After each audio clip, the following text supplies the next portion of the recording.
ಎಲ್ಲರಿಗೂ ನಮಸ್ಕಾರ. ನಮ್ಮ ಚಾನಲ್ನ ಯಾರಾದರೂ ಹೊಸಬ್ರು ನೋಡ್ತಾರೆ ದಯವಿಟ್ಟು ಸಬ್ಸ್ಕ್ರೈಬ್ ಮಾಡಿ, ಬೆಲ್ ಬಟನ್ ಒತ್ತಿ, ಹಾಗೆ ಲೈಕ್ ಮಾಡಿ ಮತ್ತು ನಿಮ್ಮ ಫ್ರೆಂಡ್ಸ್ಗೆ ಶೇರ್ ಮಾಡಿ. ನಿನ್ನೆ ಟೀಮ್ ಇಂಡಿಯಾದವರು T20 ವರ್ಲ್ಡ್ ಕಪ್ನ 3ನೇ ಬಾರಿ ಗೆದ್ದಿದ್ದಾರೆ. ನಿನ್ನೆ ನಡೆದಿದ್ದ ಫೈನಲ್ ಪಂದ್ಯದಲ್ಲಿ ನ್ಯೂಜಿಲೆಂಡ್ನ ಭರ್ಜರಿಯಾಗಿ ಸೋಲಿಸಿ ಅಧಿಕಾರಯುತವಾಗಿ ಗೆದ್ದರು. ಯಾರೂ ಮಾಡದಿರೋ ಸಾಧನೆನ ಟೀಮ್ ಇಂಡಿಯಾದವರು ಮಾಡಿದ್ದಾರೆ. 3ನೇ ಬಾರಿ ಯಾರೂ ಗೆದ್ದಿರಲಿಲ್ಲ, 3ನೇ ಬಾರಿ ಗೆದ್ದು ಅದೊಂದು ಇತಿಹಾಸ ನಿರ್ಮಿಸಿದ್ದಾರೆ. ಅದು ಹೇಳ್ತಿದ್ದಾರೆ, ಹಿಸ್ಟ್ರಿ ರಿಪೀಟ್ ಮತ್ತು ಹಿಸ್ಟ್ರಿ ಡಿಫೀಟೆಡ್ ಅಂತ. ಅದನ್ನು ನಿಜ ಮಾಡಿದ್ದಾರೆ. ನಿನ್ನೆ ಮ್ಯಾಚಲ್ಲಿ ಹೇಳಬೇಕು ಅಂದರೆ ಅಭಿಷೇಕು ಮತ್ತು ಸಂಜು ಸ್ಯಾಮ್ಸನ್ನು, ಇಶಾನ್ ಕಿಶನ್ 3 ಬ್ಯಾಟ್ಸ್ಮನ್ಗಳು ತುಂಬ ಚೆನ್ನಾಗಿ ಆಟ ಆಡಿದ್ರು. ಮೊದಲನೇ 6 ಓವರಲ್ಲೇ ಪವರ್ ಪ್ಲೇನಲ್ಲಿ 92 ರನ್ಸ್ ಬಂದಾಗಲೇ ಇಂಡಿಯಾ ವಿನ್ನು ಅಂತ ಕನ್ಫರ್ಮ್ ಆಗೋಗಿತ್ತು. ನೆಕ್ಸ್ಟ್ ಅದನ್ನು ಹಾಗೆ ಕಂಟಿನ್ಯೂ ಮಾಡಿ 15ನೇ ಓವರ್ವರೆಗೂ 203 ರನ್ ಹೊಡೆದಿದ್ರು. ತುಂಬ ಒಳ್ಳೆ ಸ್ಕೋರ್ ಆಗಿತ್ತು. ನಾನೆಲ್ಲೋ 300 ಹತ್ರ ಹೋಗೋ ಚಾನ್ಸಸ್ಸು ಇದೆ ಅಂದ್ಕೊಂಡಿದ್ದೆ. ಅಟ್ಲೀಸ್ಟ್ 280 ಹೊಡಿತಾರೆ ಅಂದ್ಕೊಂಡಿದ್ದೆ. ಬಟ್ ವಿಕೆಟ್ಗಳು ಒಂದೇ ಓವರ್ 3 ವಿಕೆಟ್ ಬಿತ್ತು. ಆಮೇಲೆ ಸ್ಕೋರ್ ಕಮ್ಮಿ ಆಗೋಯ್ತು. ಕೊನೆ ಓವರಲ್ಲಿ ಶಿವಮ್ ದುಬೆ ಅವರು 24 ರನ್ ಹೊಡೆದು 255ಗೆ ಟೋಟಲ್ನ ತಂದು ನಿಲ್ಲಿಸ್ತಾರೆ ಇಂಡಿಯಾದು. ಆಗಲೇ ನ್ಯೂಜಿಲೆಂಡ್ ಅವ್ರಿಗೆ ಗೊತ್ತಾಗೋಗಿತ್ತು ಇದು ನಮ್ಮ ಕೈಯಲ್ಲಿ ಆಗೋದಿಲ್ಲ ಅಂತ. ಅವ್ರ ಬಾಡಿ ಲ್ಯಾಂಗ್ವೇಜೆಲ್ಲ ಹೇಳ್ತಾಯಿತ್ತು, ನಮ್ಮ ಕೈಯಲ್ಲಿ ಇದು ಆಗೋದಿಲ್ಲ, ಆಲ್ರೆಡಿ ಸೋತಿದ್ದೀವಿ ಅಂತ ಅವ್ರು ಒಪ್ಕೊಂಬಿಟ್ಟಿದ್ರು. ಹಾಗೇ ಆಯಿತು. ಅವ್ರು ಬ್ಯಾಟಿಂಗ್ ಬಂದಾಗಲೂ ಅದೇ ಇದರಲ್ಲಿ ಓಪನರ್ಸ್ ಮಾತ್ರ ಇಬ್ಬರು ಫಾರ್ಮಲ್ಲಿದ್ದರು. ಓಪನರ್ ಅವ್ನಿಗೆ ಮೊದಲನೇ ಓವರೇ ಒಂದು ಶಿವಮ್ ದುಬೆ ಅವ್ರು ಈಸಿ ಕ್ಯಾಚ್ ಬಿಟ್ಟರು. ಹಂಗಾಗಿ ಸ್ವಲ್ಪ ಏನಾನ ಪ್ರತಿರೋಧ ತೋರಿಸ್ಬೋದ ಅಂತ ಅಂದ್ಕೊಂಡೆ, ಬಟ್ ಆಗಲಿಲ್ಲ. ಅವರು ಬೇಗ ಔಟ್ ಆದರು, ಇವಾನ್ಸ್ ಅವರು. ಮತ್ತು ಇನ್ನೊಬ್ಬ ಓಪನರು 50 ರನ್ಸ್ ಹೊಡೆದು ಅವರೊಬ್ಬರೇ ಚೆನ್ನಾಗಿ ಆಡಿದ್ದು. ಮತ್ತು ಕ್ಯಾಪ್ಟನ್ನು ಸ್ಯಾಂಟ್ನರ್ ಅವರು ಚೆನ್ನಾಗಿ ಆಡಿದ್ರು ಸ್ವಲ್ಪ ಅಷ್ಟೇ. ಇನ್ನು ಮಿಕ್ಕಿದ್ದೆಲ್ಲ ಬ್ಯಾಟ್ಸ್ಮನ್ಗಳು ಈಗ ಬಂದು ಹೋದ್ರು ಅಷ್ಟೇ. ಬೌಲಿಂಗು ಚೆನ್ನಾಗಿತ್ತು. ನಾನು ಬುಮ್ರಾ ಅವರಂತೂ ಅಪರೂಪಕ್ಕೆ ಒಳ್ಳೆ ಯಾರ್ಕರ್ಗಳು ಮಾಡಿ 3 ವಿಕೆಟ್ ಬರೀ ಬೋಲ್ಡ್ ಔಟ್ ಮಾಡಿದ್ರು. ತುಂಬ ಚೆನ್ನಾಗಿ ಬೌಲಿಂಗ್ ಮಾಡಿದ್ರು.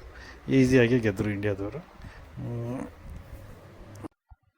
ಇಡೀ ವರ್ಲ್ಡ್ ಕಪ್ಪಲ್ಲಿ ಟೀಮ್ ಇಂಡಿಯಾದವರು ಸೌತ್ ಆಫ್ರಿಕಾ ಮೇಲೊಂದು ಸೋತಿದ್ದು, ಅದು ಇದೇ ಸ್ಟೇಡಿಯಮ್ನಲ್ಲಿ. ಎಲ್ಲರೂ ಅನ್ಕೋತಾಯಿದ್ರು ನರೇಂದ್ರ ಮೋದಿ ಸ್ಟೇಡಿಯಮ್ನಲ್ಲಿ ಇಂಡಿಯಾದವ್ರಿಗೆ ಗೆಲ್ಲೋದಿಲ್ಲ, ಯಾಕೆ ಅಲ್ಲಿ ಫೈನಲ್ ಆಡಿಸ್ತಾ ಇದ್ದಾರೆ ಅಂತ ಸ್ವಲ್ಪ ಜನ ಹೇಳ್ತಾಯಿದ್ರು. ಬಟ್ ಅದೆಲ್ಲ ಹುಸಿ ಮಾಡಿ ಟೀಮ್ ಇಂಡಿಯಾದವರು ಈ ಸಲ ಅದೇ ಸ್ಟೇಡಿಯಮ್ನಲ್ಲೇ ಗೆದ್ದಿದ್ದಾರೆ. Last 2023 world cup 50 over world ಕಪ್ನಲ್ಲಿ ಆಸ್ಟ್ರೇಲಿಯಾ ಮೇಲೆ ಇದೇ ಪಿಚ್ಚಲ್ಲಿ ಸೋತಿದ್ರು. ಈ ಸಲ ಭರ್ಜರಿಯಾಗಿ ಬ್ಯಾಟಿಂಗ್ ಮಾಡಿ ಗೆದ್ದಿದ್ದಾರೆ. ಸೊ ಆ ಸ್ಟೇಡಿಯಮ್ಮಲ್ಲಿ ಗೆಲ್ಲಲ್ಲ ಅನ್ನೋದೆಲ್ಲ ಸುಳ್ಳು ಅಂತ ಸಾಬೀತು ಮಾಡಿದ್ದಾರೆ ಟೀಮ್ ಇಂಡಿಯಾದವರು. ಮತ್ತು ಈ ಸೀರೀಸ್ ಫುಲ್ಲು ಸಂಜು ಸ್ಯಾಮ್ಸನ್ನು ತುಂಬ ಚೆನ್ನಾಗಿ ಬ್ಯಾಟಿಂಗ್ ಮಾಡಿದ್ರು. ಕೊನೆ 3 ಮ್ಯಾಚನ್ನು ಸಿಂಗಲ್ ಹ್ಯಾಂಡೆಡ್ ಇಂಡಿಯಾ ಸ್ಕೋರ್ನ 200 ಮೇಲೆ ಹೋಗೋ ಥರ ನೋಡ್ಕೊಂಡಿದ್ದೆ ಸಂಜು ಸ್ಯಾಮ್ಸನ್ನು. ತುಂಬ ಚೆನ್ನಾಗಿ ಬ್ಯಾಟಿಂಗ್ ಮಾಡಿದ್ರು. ಇಷ್ಟು ಎಲ್ಲ ಮ್ಯಾಚಲ್ಲೂ ಫೇಲ್ಯೂರಾಗಿ ಅಭಿಷೇಕ್ ಅವರು ನಿನ್ನೆ ಮ್ಯಾಚಲ್ಲೇ ಚೆನ್ನಾಗಿ ಆಡಿದ್ರು. ಅದು ಒಳ್ಳೆ ಟೈಮಲ್ಲೇ ಬ್ಯಾಟಿಂಗ್ ಮಾಡಿದ್ರು. ಇಶಾನ್ ಕಿಶನ್ ಅವರು ತುಂಬ ಚೆನ್ನಾಗಿ ಮಾಡಿದ್ದಾರೆ ಬ್ಯಾಟಿಂಗು ಈ ಸೀರೀಸ್ ಫುಲ್ಲು. ಅವ್ರನ್ನೂ ಅಪ್ರಿಷಿಯೇಟ್ ಮಾಡಲೇಬೇಕು. ಬೌಲಿಂಗಲ್ಲಿ ವರುಣ್ ಚಕ್ರವರ್ತಿ ಅವರು ಮತ್ತು ಹರ್ಷ್ದೀಪ್ ಸಿಂಗು ಅವರು ಸ್ವಲ್ಪ ಅವ್ರ ಸ್ಟ್ಯಾಂಡರ್ಡ್ಗೆ ಬೌಲಿಂಗ್ ಮಾಡಲಿಲ್ಲ. ಬುಮ್ರಾ ಅವರೊಬ್ಬರೇ ಚೆನ್ನಾಗಿ ಮಾಡಿದ್ದು ಈ ಸಲ ಸೀರೀಸ್ನಲ್ಲಿ. ಅದು ಬಿಟ್ಟರೆ ಅಕ್ಷರ್ ಪಟೇಲ್ ಅವ್ರು ಮಾಡಿದ್ರು. ಹಾರ್ದಿಕ್ ಪಾಂಡ್ಯ ಪರವಾಗಿಲ್ಲ, ಹಾಗೂ ಈಗ ಸೆಮಿಫೈನಲ್ ಚೆನ್ನಾಗಿ ಮಾಡಿದ್ರು. ಸೊ ಓವರಾಲ್ ಆಗಿ ಎಲ್ಲ ತುಂಬ ಚೆನ್ನಾಗಿ ಪರ್ಫಾರ್ಮ್ ಮಾಡಿ ಟೀಮ್ ಇಂಡಿಯಾದವರು ಈಸಿಯಾಗಿ ಗೆದ್ದರು ಅನಿಸುತ್ತೆ ಈ ಸಲ ವರ್ಲ್ಡ್ ಕಪ್ನ. ನೋಡಬೇಕು, ಮುಂದಿಂದ 50 ಓವರ್ ವರ್ಲ್ಡ್ ಕಪ್ ಬರ್ತಾಯಿದೆ ನೆಕ್ಸ್ಟ್ ಇಯರು. ಅದರಲ್ಲಿ ಟೀಮ್ ಯಾವ ಥರ ಇರುತ್ತೆ ನೋಡಬೇಕಾಗುತ್ತೆ. ಅದನ್ನು ನೆಕ್ಸ್ಟ್ ಅಂದರೆ ಇವಾಗ IPL ಸ್ಟಾರ್ಟ್ ಆಗುತ್ತೆ ಮಾರ್ಚ್ 28ರಿಂದ. IPLಲ್ಲಿ ಮತ್ತೆ ಮಾಮೂಲಿ ಆ ರೈವಲ್ರಿಗಳು ಮತ್ತೆ ಶುರು ಆಗುತ್ತೆ. RCB versus CSK, Mumbai Indians CSK, ಈ ಥರ ಮತ್ತೆ ಸ್ಟಾರ್ಟ್ ಆಗುತ್ತೆ. ನೋಡೋಣ IPLಲ್ಲಿ ಹೇಗೆ ಆಡ್ತಾರೆ ಅಂತ. ಟೋಟಲಾಗಿ ಹೇಳಬೇಕು ಅಂದರೆ ಟೀಮ್ ಇಂಡಿಯಾದವ್ರನ್ನ ಮೆಚ್ಚಬೇಕಾಗುತ್ತೆ. ತುಂಬ ಚೆನ್ನಾಗಿ ಆಡ್ಕೊಂಬಂದ್ರೆ ಸೀರೀಸ್ ಫುಲ್ಲು. ಸೌತ್ ಆಫ್ರಿಕಾ ಮೇಲೆ 1 ಮ್ಯಾಚ್ ಸೋತ್ರು ಅಷ್ಟೇ.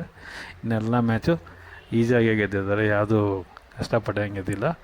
ಇಂಗ್ಲೆಂಡ್ ಮೇಲೆ ಸೆಮಿಫೈನಲ್ ಒಂದು ಮಾತ್ರ ಟಫ್ ಆಗಿತ್ತು.